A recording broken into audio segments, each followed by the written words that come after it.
Hey everybody, I'm Meteorologist Meghan Danahey, and today I want to take the time to weather together and talk a little bit about layers of the atmosphere and weather balloons and how storms form.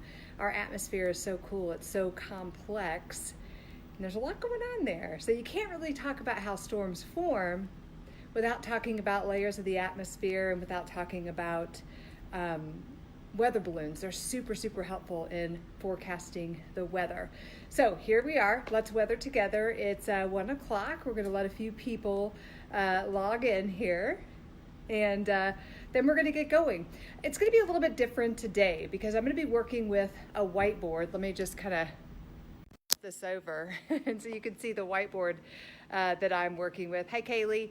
And I'm going to be going back and forth between this and maybe this right here, and we're going to watch a little bit of a video. So I'm not going to be able to see your comments quite as much. I'm not actually going to be holding the phone. I've got the phone here on a little stand so that I can point it at the whiteboard here.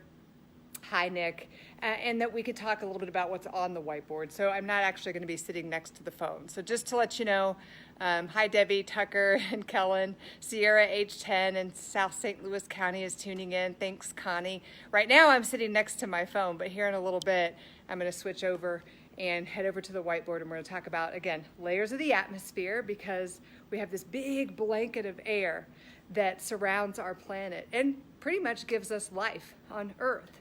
And all of our weather happens in that atmosphere. So we're going to talk about that. We're going to talk about weather balloons, and we're going to talk about how storms form. And then hopefully we can get together again on Thursday and talk about severe storms. So, oops, I kicked the table, made it a little wobbly. So let's go back to the whiteboard and let's talk just a little bit about layers of the atmosphere. So remember, the Earth is surrounded by a layer of gases called the atmosphere. It's very important to life. It protects the Earth like a big blanket of insulation. It absorbs the heat from the sun and keeps the heat inside the atmosphere, helping Earth stay warm. It's called the greenhouse effect. It helps to keep the temperature of the Earth fairly steady between night and day so that we can survive and we don't get too cold at night or too hot during the day. There is a portion of the atmosphere called the ozone layer, and the ozone layer actually likes to absorb some of that heat. It protects us. It protects the Earth from the sun's radiation. In that big blanket, we see our weather patterns and climate. Now, the atmosphere is made up of mostly nitrogen, for you older kiddos, 78%, and oxygen, 21%. There's lots of other gases that are part of the atmosphere, but in much smaller amounts. Argon, carbon dioxide, neon, helium, hydrogen, and more. Of course, you know that we need oxygen to breathe, and carbon dioxide is used by plants in photosynthesis. So let's talk about the layers of the atmosphere. I hope you guys can see me okay. I'm here. So we have 5 main layers of the atmosphere. We have the troposphere, which is in the first 10 miles there of our atmosphere. Then we have the stratosphere. That goes from about 10 miles up to almost 45 miles high in the atmosphere. We have our mesosphere, which goes even higher, up to almost 80 miles high, a thermosphere, and an exosphere. So we have 5 layers of the atmosphere: troposphere, stratosphere, mesosphere, thermosphere, and exosphere. Now, way up there in the exosphere, that's where our weather satellites fly. Our weather satellites are up here, way up high, probably over 430 miles up in the atmosphere. I realize this looks a little bit more like a Star Wars fighter, but it's supposed to be a satellite. How many of you have heard of the Northern Lights or the Aurora Borealis? That happens here in the thermosphere. We see those Aurora Borealis. Most of us can't see them here in the lower 48. You usually see them higher up toward the Arctic Circle in Alaska, Iceland, up in that area. But that's where we see the Aurora spacecraft fly up in the thermosphere. In the mesosphere, that's where we see meteors. The meteors that we see, those shooting stars, they're in the mesosphere.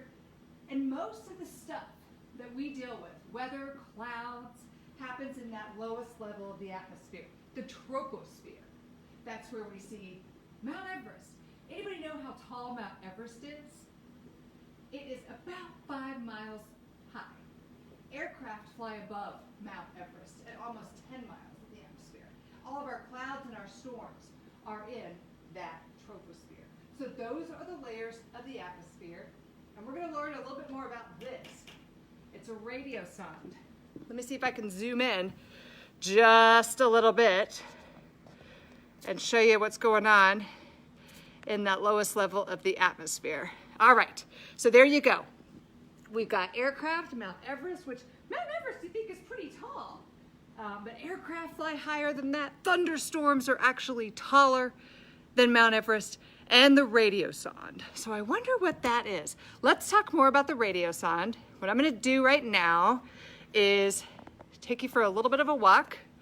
We're gonna go look at this little video that I have on weather balloons. Hey, Maggie in South Carolina, how you doing? Now I have the phone so I can see how many people are tuning in. It's good to have you here today. Don Herod is watching. We're learning a little bit about the layers of the atmosphere. We just talked about the 5 main layers of the atmosphere. And what I want to talk to you now about is weather balloons. Weather balloons are hugely important to how we forecast the weather and how we can determine maybe if there's going to be severe storms. Weather balloons, radio sondes have all kinds of information. So I'm going to show you this little video. Hopefully you can hear the audio. It's about 3 minutes long, and I think it's pretty cool. So let's take a quick look. Ever wonder what it takes to make a weather forecast? Well, if you break it down, you really need 3 things. A sophisticated mathematical model with equations that precisely describe how the atmosphere works, a fast supercomputer to run all of those calculations quickly, and accurate observations that describe the current atmospheric conditions at the Earth's surface, but especially at upper levels of the atmosphere. Where do these observations come from? Surface data comes from weather stations over land and buoys over the ocean. Observations at upper levels comes from radars, satellites, and aircrafts. But the most important source of upper air observations comes from weather balloons. But while weather balloons are fun and get all the glory, the most important part of the weather balloon is hanging on a string underneath, called the radio sonde. Radio, because it uses a UHF radio transmitter, and sonde from the French meaning probe. The radio sonde carries sensors that measure temperature, air pressure, humidity, and GPS location from which winds and altitude are calculated. The radio transmitter sends that information back to ground stations where the data are collected and used for forecasts. Here is one example of the data that we get called a sounding.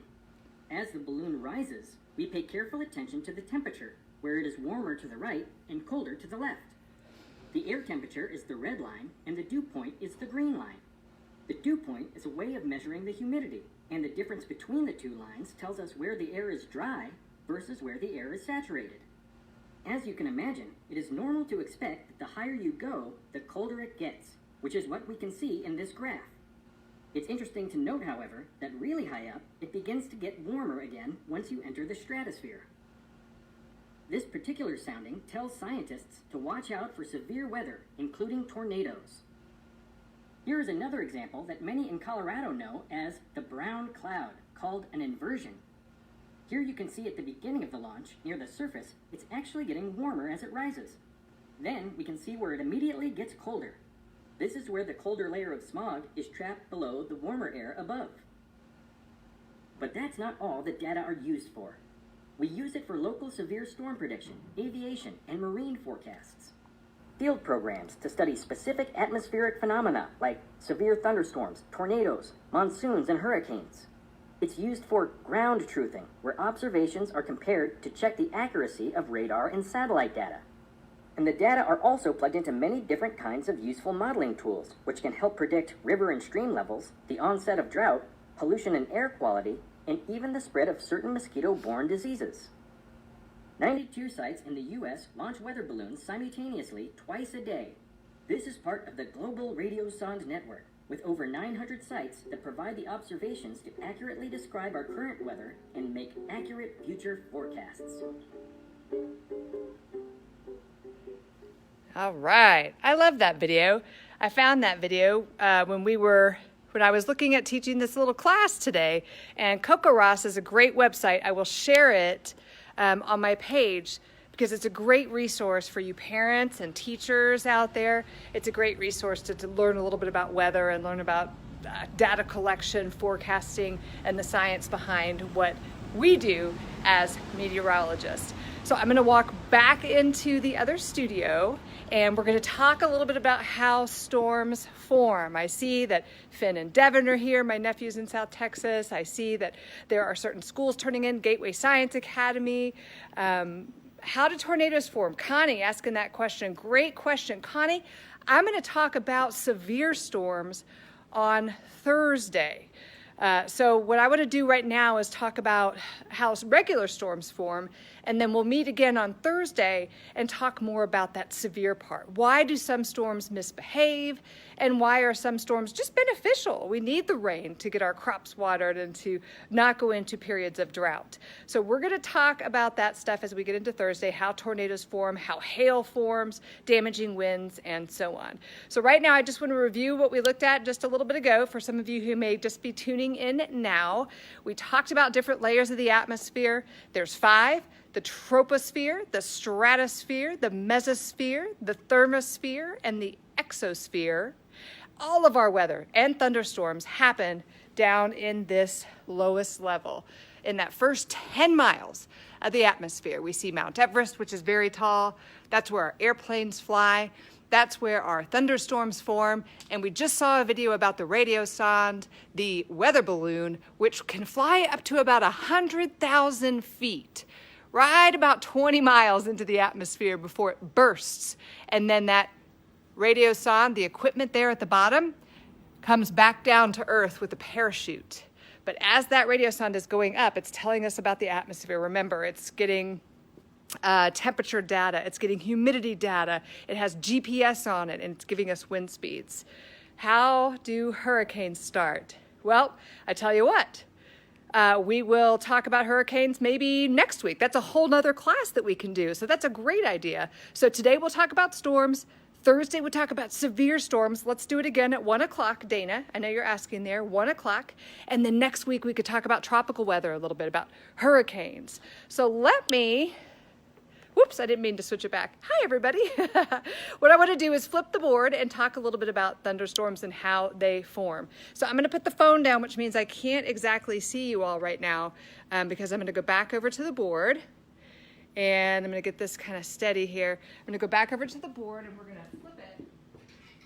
And we're going to talk a little bit about thunderstorms and how they form. All right. So one of the things that I want to talk about really quickly is geography, the United States. So let me go ahead and start with Texas here. If I can, let's see. I already messed up. Okay. I want to talk about why storms form in the first place. Let's see if I can do, it's been a while since I've drawn the state of Texas. I know it kind of does something like this and then comes out here. We have Oklahoma. We have Louisiana, we have, I think Arkansas has a little bit of a bite out of it there, New Mexico, Colorado, Kansas, of course, Missouri looks something like that, and then we have Nebraska up here, Texas, woo, that's a bad look in Texas, all right, it's good enough for now. So we have a country down here, Mexico. We have the Gulf of Mexico down here, right? We have the Gulf of Mexico down there.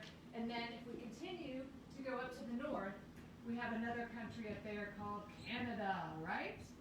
Called Canada. So here we are in the middle of the country. We have a mountain range that goes way up here. Remember that mountain range? The Rocky Mountains, they actually start here in New Mexico, they go through Colorado, and we've got these big, tall mountains that go all the way up into Canada.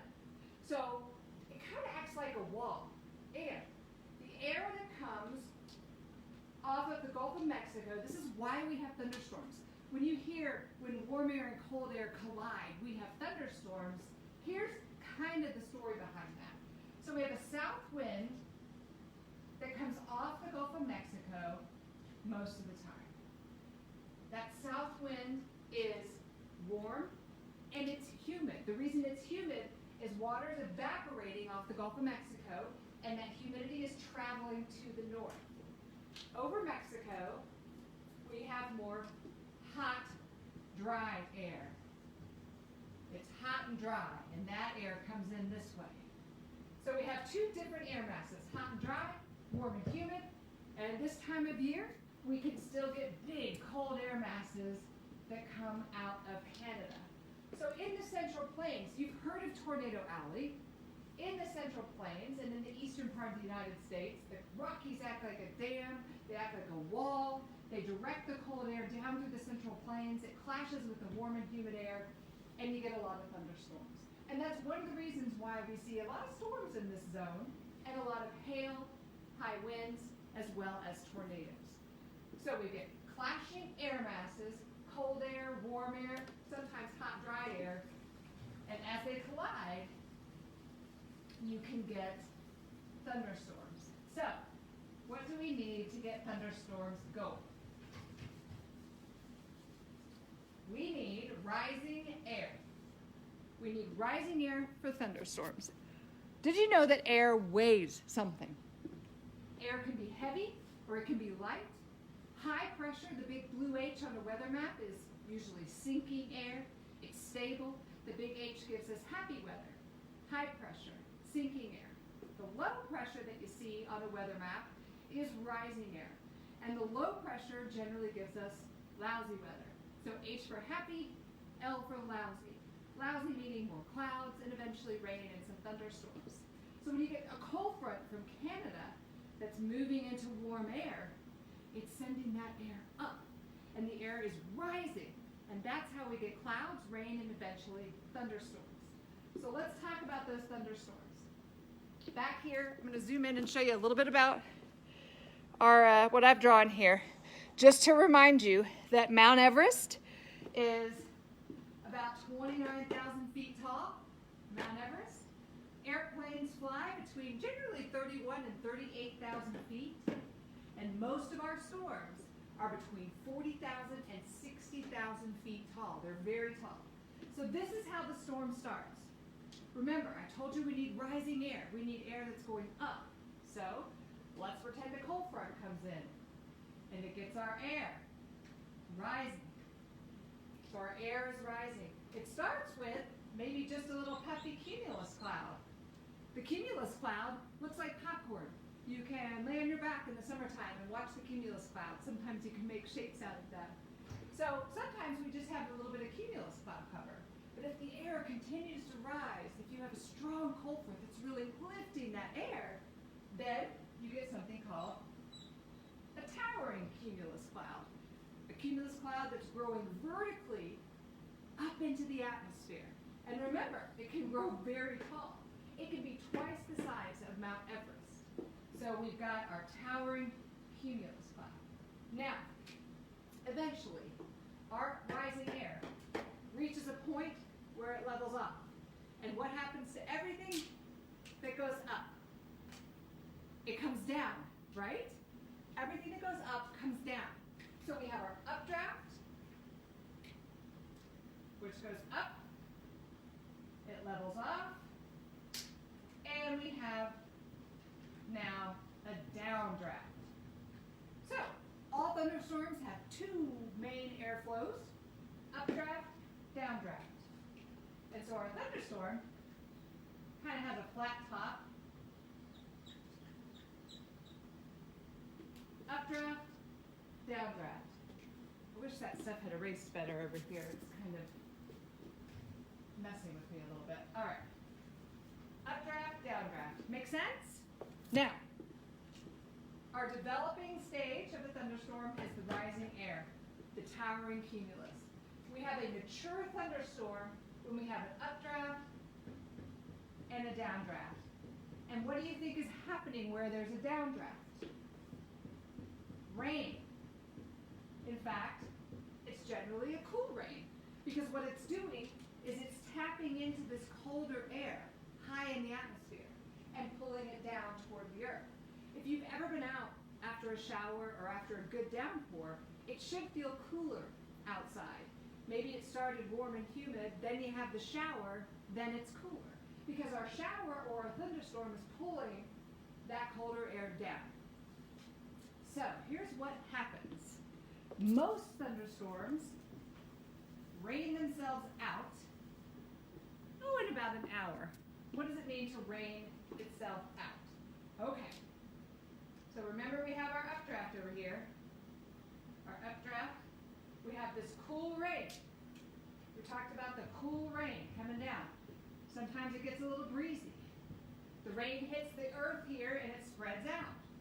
That breeze, that cool breeze, spreads out. So what that does is stop the updraft. Now the warm rising air that was going up into that thunderstorm is gone. So what happens to a car that runs out of gas? It's not going anywhere, right? The updraft is fuel or gas for this storm to keep going. If it runs out of fuel, if it runs out of gas, if it runs out of that warm updraft, then this rain and this thunderstorm will collapse and it will end itself. We won't see a thunderstorm anymore. So thunderstorms have an updraft, a downdraft. We have the developing stage, which is the towering cumulus. We have the mature stage where we have an updraft, a downdraft, and rain. And then we have dissipation, where the storm rains itself out. Generally, these storms produce what? They produce heavy rain, they produce some lightning, but generally these storms don't cause severe weather. Now you can have some hailstones in here, you can have some little bitty hailstones, but you need something more to get large hail, to get rotating updrafts, to get tornadoes. And I want to save that till Thursday because I don't want to take too much of your time to talk about that today. So we can pick this up on Thursday and talk about what makes a storm misbehave. What gets those hailstones giant to the size of tennis balls or grapefruits? What gives us wind speeds at the surface that are over 58 miles per hour? That's a severe wind gust. What causes these storms to rotate and what gives us the tornadoes? So we'll talk about that a little bit on Thursday. So what I want to do now is come back over here and see if you have any questions. So I'm going to go back through here and see if we see anything. Miss Megan, do clouds make rain to pour? Hi, Jemiah. She's 10. Clouds will make rain pour eventually. They have to get heavy enough. We go back to the water cycle when we talk about clouds forming and when we talk about rain. Not all clouds produce rain. Sometimes you just have a cloudy day. Like today we have a lot of clouds around the St. Louis area, but they're not really raining. You need to get enough water droplets up in those clouds that they get too heavy. It's like if you have a sponge, a good old kitchen sponge. If you put a little bit of water in the sponge, it's going to expand. It's going to feel damp. It may be a little bit wet, but it's not going to be drippy. If you continue to put water into the sponge, eventually what happens? It just kind of runs out, right? There's too much water in the sponge to prevent it from dripping. These clouds get too heavy. They get too many raindrops, and then eventually you get the rain. And the rain runs off into rivers and streams and oceans. And then we get evaporation, which is the sun's heat. It takes that water droplet, that water, and turns it back into a gas, which gives us water vapor, and which gives us rain and storms. Miss Megan, you went to my school to teach weather at Garrett Elementary. Hello, yes, yes. Stephanie has Sean on board. He's 10 years old in Troy. Hi, Sean. How is rain formed? How does the power go out when you have straight line winds? Stephanie, that's a good question.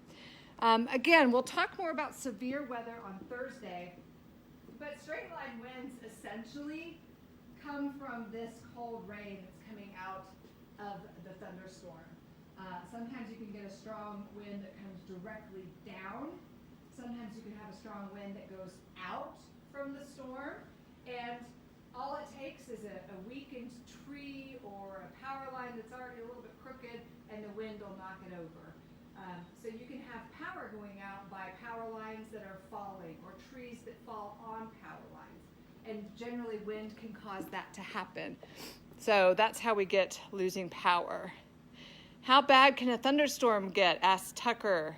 Well, they can get kind of nasty, can't they? We can have baseball-sized hail. We can have tornadoes. And I do want to talk about that on Thursday, because if we start talking about severe weather now, man, we will go all the way till 2 o'clock, and I don't want to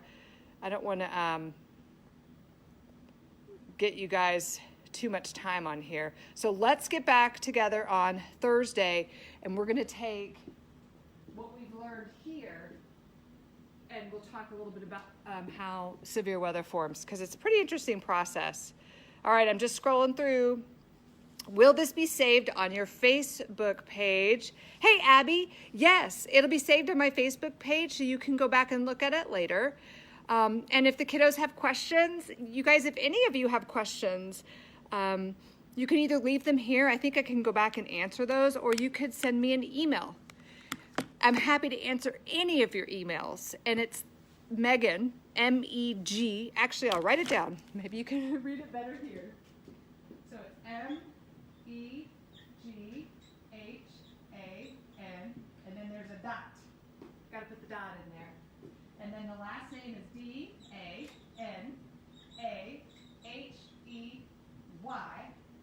All right? And then there's that @ sign. Remember that? And it's KMOV.com. All right? So if you have any questions at all, I'm happy to sit around and answer those for you today. Meghan.Danahey@KMOV.com. Hi, Diane. Dana. So the thunderstorm explodes when the hot air is gone and the storm or rain fall out. It doesn't really explode. Let me show you what it ends up looking like. If there's one thing I know how to do, it's to make a total mess of a whiteboard. All right. So what a storm kind of ends up looking like when it's dissipating, instead of having your air going up, instead of having that motion, remember that has been taken away by the rain. So you kind of have this cloud that's falling apart, and really all of this is rain. So you have all this rain.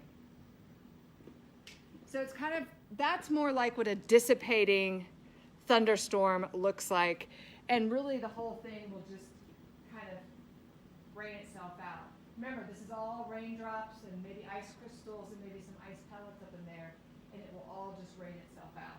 Now sometimes, now I'm throwing things, sometimes you can have new storms develop with that cold air. Sometimes that cold air that rushes out rises again, and you can actually have new storms develop.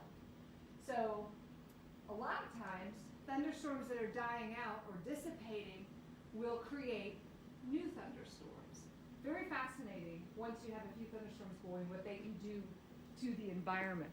But remember, thunderstorms are super tall. Most thunderstorms are between 40 and 60,000 feet.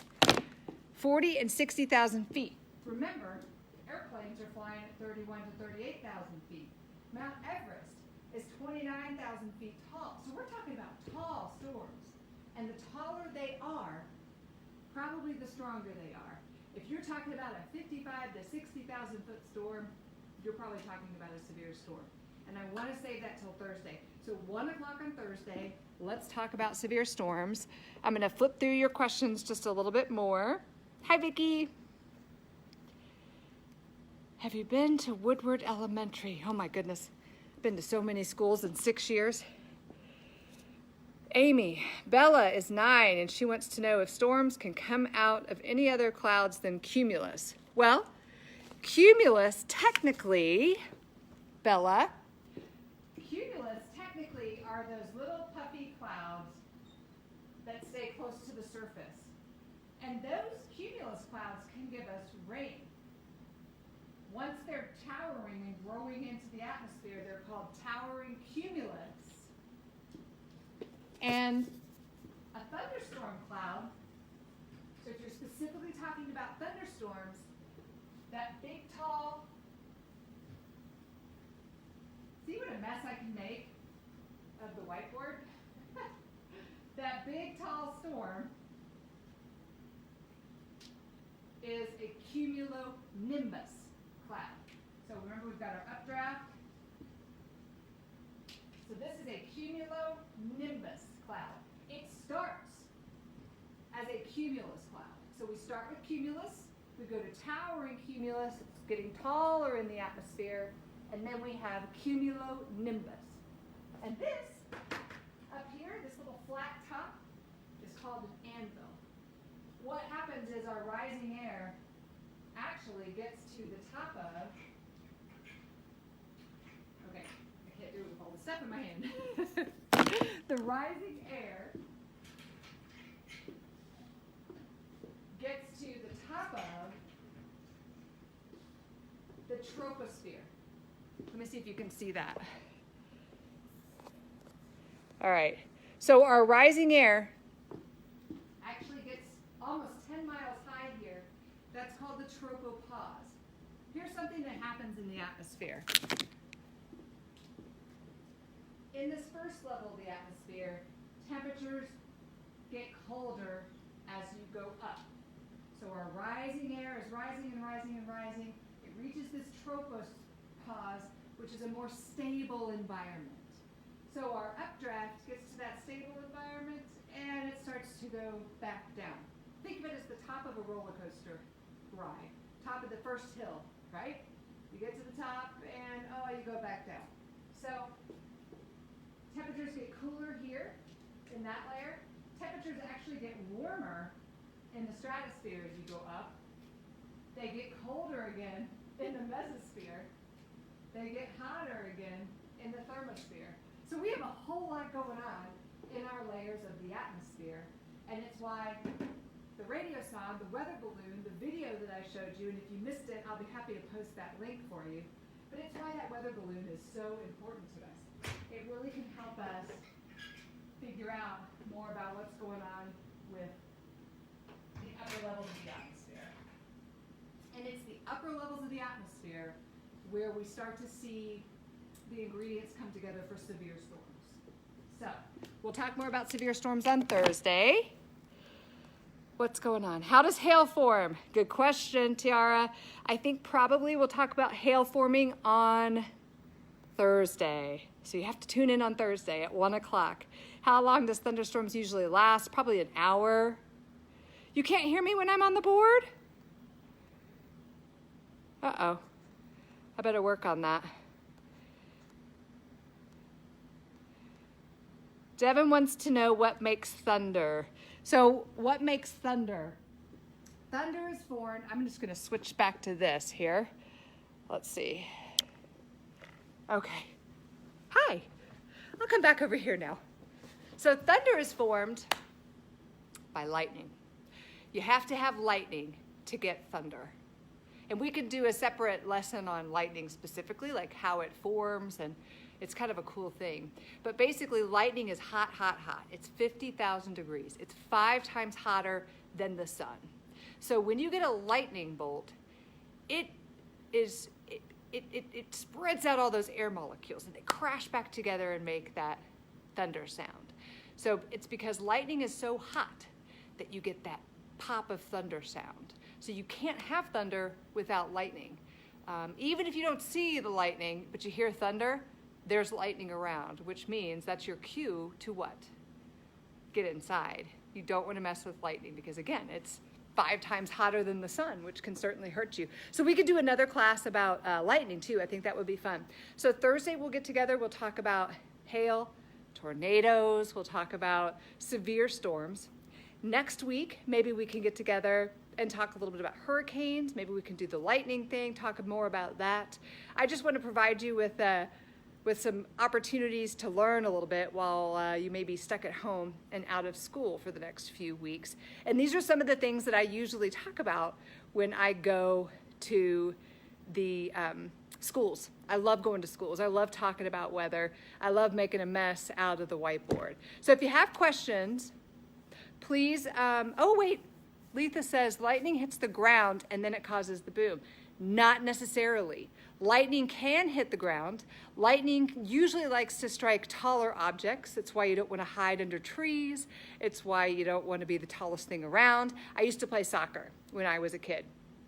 And out there on the soccer field, there's not a lot. There's not a lot of trees. There's maybe some athletic lights. Those are tall. They're also made out of metal. But that was a dangerous place to be when a lightning storm came. And it was always best if we heard thunder at that point to stop the game, get into the vehicles, because we were safer in vehicles than we were out standing on the soccer field. Golf courses are a bad place to be when there's lightning. I mean, just think of it. You're standing up there with a metal iron, hiding under trees, a bad idea. You never want to be the tallest object around, but you can have cloud-to-cloud lightning. It goes from one cloud to another cloud that still produces that thunder sound. And we can talk more about lightning as we go forward. All right, so I think I'm gonna wrap this up. Again, there's the email address. Let me zoom back in. I would love to answer some of your questions if I can briefly through email. I would also love to hear your ideas on things that we want to keep talking about.